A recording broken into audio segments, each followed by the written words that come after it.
پوچھنے لگا تمہارے بادشاہ کا محل کہاں ہے؟ کہا ہمارے بادشاہ نہیں ہوتا، نہ محل ہوتا ہے۔ وہ تمہارا حاکم کدھر ہے؟ ہمارا امیر ہوتا ہے، وہ کدھر ہے؟ وہ باہر ہے، جنگل میں صحرا میں کہیں گیا ہے۔ وہ پیچھے پیچھے چلا گیا، آگے جا کے دیکھا کہ حضرت عمر فاروق رضی اللہ عنہ سر کے نیچے درہ رکھ کے ریت پر ہی سوئے ہوئے، خلیفہ وقت، حکمران۔ وہ بڑے بڑے بادشاہ اپنے اپنے محل میں تھر تھر کانپتے ہیں، کوئی حملہ نہ کر دے، کہیں سے کوئی اچانک نہ آ جائے، ادھر ہے بے دھڑک ہو کے سویا ہوا ہے۔ اب اس کے دل میں برا ارادہ آیا، غیر مسلم تھا، کہنے لگا جو کام بڑے بڑے نہیں، اس کے سے تو ہمارا بادشاہ کام تھا، یہاں بے کوئی پہرے دار نہیں، کوئی کچھ نہیں، میرے پاس تلوار بھی ہے، اتفاق سے ابھی جاتا ہوں سر قلم کر دیتا ہوں، یہ سویا ہوا بھاگ جاؤں گا اور بادشاہ سے منہ مانگا انعام لوں گا۔ جیسے ہی تلوار لے کے آگے بڑھنے لگا، تھر تھر کانپا، اور کام کہ اس کے ہاتھ سے تلوار نکلتی، چیخیں نکل جاتی۔ عمر اٹھ کے کھڑے ہو گئے، اسے پکڑ لیا، کون ہو؟ یہ تلوار کیوں پکڑی تھی؟ جی میں سفیر ہوں۔ سفیر ایسے کام کرتے؟ تم نے یہ کہا تلوار کیوں؟ جی میں آپ کو مارنے گیا تھا۔ پھر کہنے لگا اچانک مجھے دو شیر نظر آتے ہیں، میری طرف بڑھتے، میری چیخیں نکل جائی ہیں، اللہ حفاظت فرمانے والا ہے، کل آمن باللہ و ملائکتہ، اللہ اور اس کے فرشتوں پر ایمان ہوا کرتا ہے، فرشتے ہر روپ میں آ کر اس کی حفاظت کرتے ہیں، اور بندے تو اللہ والا بن کے دیکھ تو صحیح، رب تعالیٰ تیری قدم قدم پہ حفاظت کرے گا، تو ہی اسے منہ موڑ لے، اس کی رحمت کا کوئی قصور نہیں ہے، اس کی رحمت تو تیری ہر وقت حفاظت کے لیے تیار نظر آ رہی ہے۔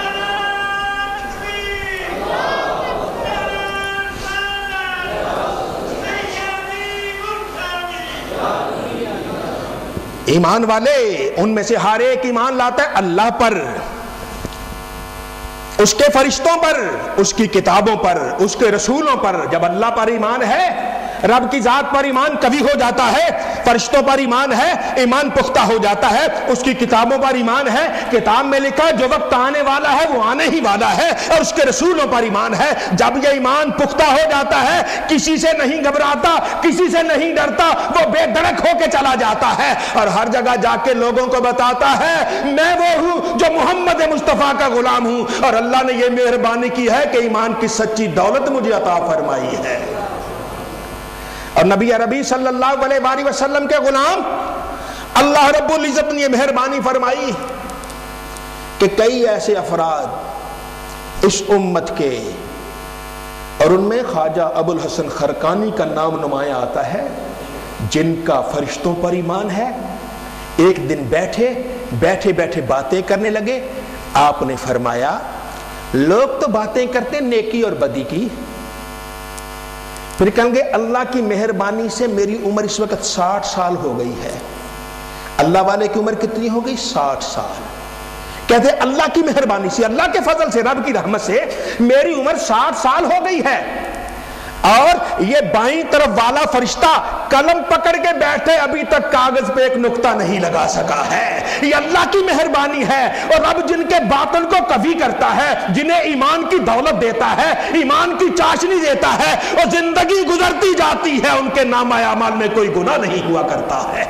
قیامت کا دن ہوگا، یہی تو وہ لوگ ہوں گے کہ جنہیں نبی کریم صلی اللہ علیہ وسلم میدان حشر میں لے جائیں گے، اور میری امت کا یہ فرد ہے، اس کے نامہ اعمال میں کوئی گناہ نہیں ہے۔ پہلی امتوں کا ہے تو کوئی بولے تو صحیح، یہ شان ہے تو امت محمد مصطفیٰ کی ہے کہ اللہ رب العزت نے اس کے کئی افراد کو گناہوں سے پاک و صاف کر دیا ہے۔ یہ ہم لوگوں کا ارشاد ہے، رب تعالیٰ کا حکم ہے۔ تو آئیے ایمان کی دولت اللہ سے مانگیے، جو اللہ سے ایمان کی دولت مانگتا ہے رب تعالیٰ اس پہ مہربانی فرماتا ہے۔ کل آمن باللہ، ہر ایک کا اللہ پر ایمان ہے، وَمَلَائِكَتِهِ، اور اس کے فرشتوں پر ایمان ہے، وَكُتُبِهِ، اور اس کی کتابوں پر ایمان ہے، وَرُسُلِهِ، اور اس کی رسولوں پر ایمان ہے، لَا نُفَرِّقُ بَيْنَ أَحَدٍ مِّن رُسُلِهِ، ہم رسولوں میں سے کسی کا انکار کر کے تفریق نہیں کرتے، وَقَالُوا سَمِعْنَا وَأَطَعْنَا، وہ ہر لمحہ کہتے ہیں یا اللہ ہم نے تیرے حکم کو سن لیا ہے، جو تو نے فرمایا 5 نمازیں پڑھو ہم نے سن لیا، تو نے کہا روزے رکھو ہم نے سن لیا، تو نے کہا زکوٰۃ دو ہم نے سن لیا، تو نے کہا حج کرو ہم نے سن لیا، وَأَطَعْنَا، یا اللہ اطاعت بھی کی ہے، صرف سنا ہی نہیں ہے۔ اگر 5 نمازیں ہیں، 5 وقت اذان آتی ہے، مسجد میں ہوتے ہیں، اللہ رب العزت کی مہربانی، یا اللہ تیرا کرم ہے، مسجد میں آ کے سر بسجود ہو جاتے ہیں، رمضان آتا رمضان کے روزے رکھتے ہیں، زکوٰۃ ادا کرتے ہیں، حج ادا کرتے ہیں۔ یا اللہ ہم نے تیرے کلام کو صرف سنا ہی نہیں ہے بلکہ اطاعت بھی کی ہے، تیری فرما برداری بھی کی ہے۔ اور جو اللہ تعالیٰ کے حکم کی فرما برداری کرتا ہے، رب تعالیٰ اس پہ مہربانی فرماتا ہے۔ قیامت کا دن ہولناک دن ہے۔ ہم قیامت کو بھول گئے۔ گناہ کس لیے ہوتے ہیں؟ قیامت بھول گئی۔ غلطیاں کس لیے؟ قیامت بھول گئی۔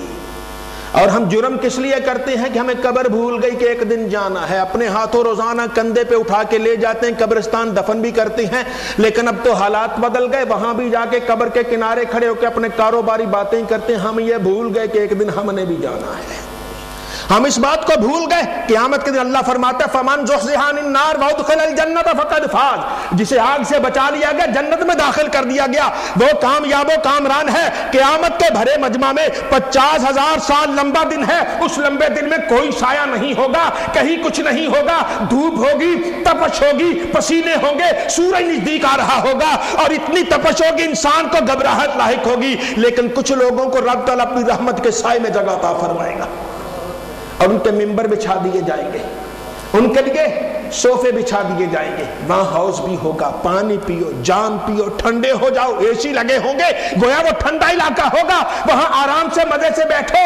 یا اللہ یہ کون خوش قسمت لوگ ہیں؟ وہ بڑے خوش قسمت لوگ ہیں۔ ان میں سے ایک ہے راجل قلبہ معلق بالمساجد، ایک وہ آدمی ہے کہ اس کا دل مسجدوں میں اٹکا رہتا ہے، مسجد میں معلق ہے، جیسے یہ پنکھا مسجد میں معلق ہے، قندیل مسجد میں معلق ہے، ایمان والے کا دل بھی تو مسجد میں معلق ہوا کرتا ہے کاروبار، دوسرے بھی کاروبار کرتے ہیں، وہ بھی کاروبار کرتا ہے، لیکن فرق ایک ہوتا ہے، وہ کاروبار میں مگن رہتا ہے، اس کی نظر نماز پہ ہوا کرتی ہے۔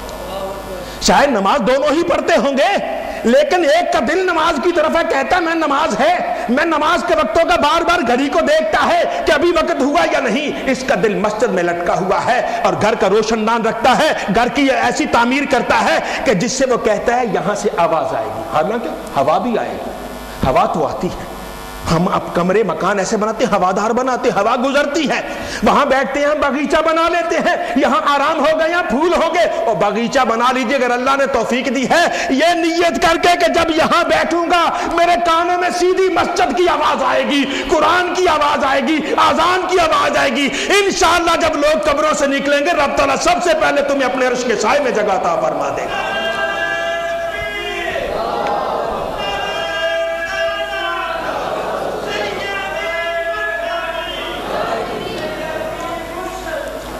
قالوا سمعنا واطعنا، وہ کہتے مولا ہم نے سن لیا، تیری اطاعت کر لی، تیری فرما برداری کر لی، مولا جو حکم تھا ہم نے سنا، اس کو مان بھی لیا ہے، ہم اطاعت بھی کرتے ہیں، غفرانک، اے پاک پروردگار ہم